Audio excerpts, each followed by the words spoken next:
ગુજરાત ભારતીય જનતા પાર્ટીના પ્રદેશ અધ્યક્ષ તરીકે શ્રીમાન જગદીશભાઈએ દિનાંક 4 તારીખે પદગ્રહણ કર્યું. ત્યારબાદ એમને 10 તારીખથી લઈને 17 તારીખ સુધી ઝોન વાઇઝ પ્રવાસ નિર્ધારિત કર્યા છે.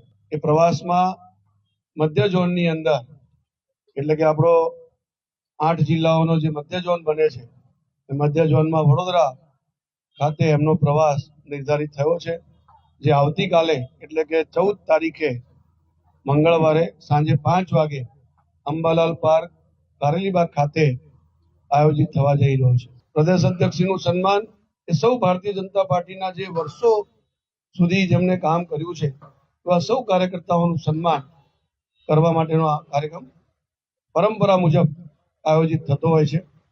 એમનો જે કાર્યક્રમનો પ્રવાસ છે વડોદરા ખાતેનો, ટોલ ટેક્સ જે આપણું એક્સપ્રેસ હાઈવેનું વડોદરા ખાતેનું છે, ત્યાં વડોદરા જિલ્લાના મહાનુભાવો દ્વારા એમનું સ્વાગત થવાનું છે. ત્યારબાદ કાર રેલી, જેમાં 500થી વધુ કાર ઉપસ્થિત રહેવાની છે. કાર રેલીના માધ્યમથી વડોદરા શહેરમાં પ્રવેશ કરશે. બુક અને ફૂલ સ્કેપ ચોપડાથી સ્વાગત કરવાનું.